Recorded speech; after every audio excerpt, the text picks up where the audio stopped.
सुप्रभात प्यारे बच्चों, आशा करता हूँ आप सभी अपने घर पर कुशल मंगल होंगे और अपना गृह कार्य नियमित रूप से कर रहे होंगे।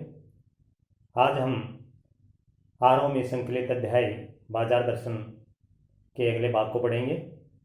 अभी तक हमने पढ़ा कि लेखक जैनेन्द्र कुमार जी ने बताया कि बाजार का जादू कैसे लोगों पर ज़्यादा असर डालता है।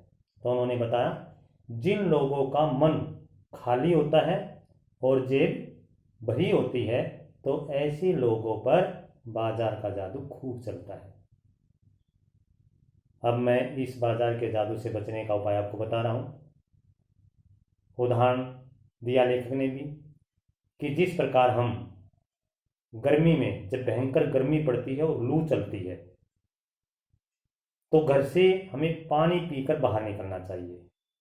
क्यों? क्योंकि इससे जो लू की तपन होती है वह कम हो जाती है, क्योंकि हमारे शरीर में पानी की मात्रा ज़्यादा हो जाती है। अगर हमारे शरीर में पानी की मात्रा ज़्यादा होगी तो लू का असर ज़्यादा होगा और हमें लू लग जाएगी और हम रोग से ग्रस्त हो जाएंगे, बीमार हो जाएंगे।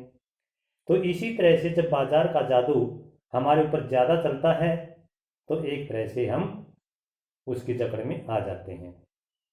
तो उसकी जकड़ से बचने के लिए हमें क्या करना चाहिए? जब भी हम बाजार जाएं, हम यह निश्चय करके जाएं कि हमें क्या चीज़ खरीदनी है और क्या नहीं। इस बात को स्पष्ट करते हुए लेखक अपने एक दूसरे मित्र भगत जी का उदाहरण देते हुए बताते हैं कि उनके पड़ोस में एक भगत जी रहते थे और पिछले 10 सालों से तो वो उसे देख रहे थे कि वह रोजाना चूर्ण जो बेचने जाता था, क्योंकि चूर्ण उसका सरनाम है। उसका चूर्ण इतना स्वादिष्ट होता था, इतना अच्छा होता था कि वह हाथों हाथ बिक जाता था। जब भी वह गली में चूर्ण की पेटी को लेकर निकलता तो गली के बच्चे उसका इंतजार करते हुए मिलते और देखते देखते उसका सारा चूर्ण बिक जाता। कई बार ऐसा होता कि जब उन्होंने उस चूर्ण से कमाई करनी थी, अर्थात 6 आने 24 पैसे, कि जब भी उनके 6 आने की कमाई हो गई और उनका चूर्ण बच गया तो वह चूर्ण बच्चों में मुफ्त बांट देता था। अर्थात अपना जो कोटा था उसका पूरा हो गया 6 आने का, और उससे ज़्यादा चूर्ण है तो वह मुफ्त में बांट देता था। अब बताइए आप, क्या ऐसे लोगों पर बाजार का जादू असर करेगा? नहीं। वे आगे बताते हैं कि जब भगत जी जैसे लोग बाजार में जाते हैं, उनकी आंखें खुली हुई हैं, चारों तरफ बाजार सजा हुआ है, बाजार की चमक दमक है, लेकिन अगर उन्हें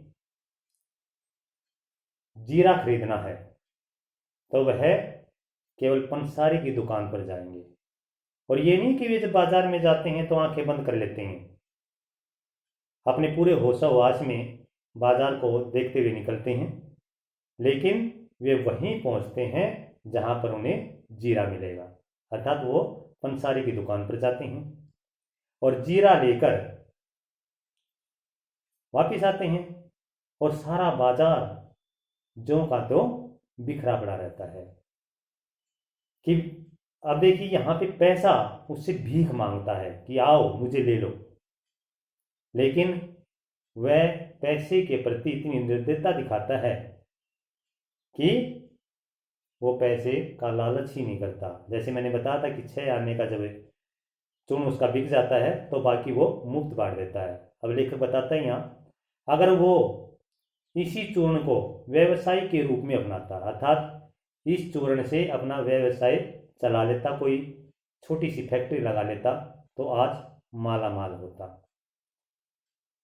बड़े बड़े व्यापारी आते हैं उसके पास कि आप इतने पैसे ले लो, हमारी कंपनी की एडवर्टाइजमेंट या विज्ञापन कर दो इस चूर्ण के माध्यम से, लेकिन वो नहीं मानते।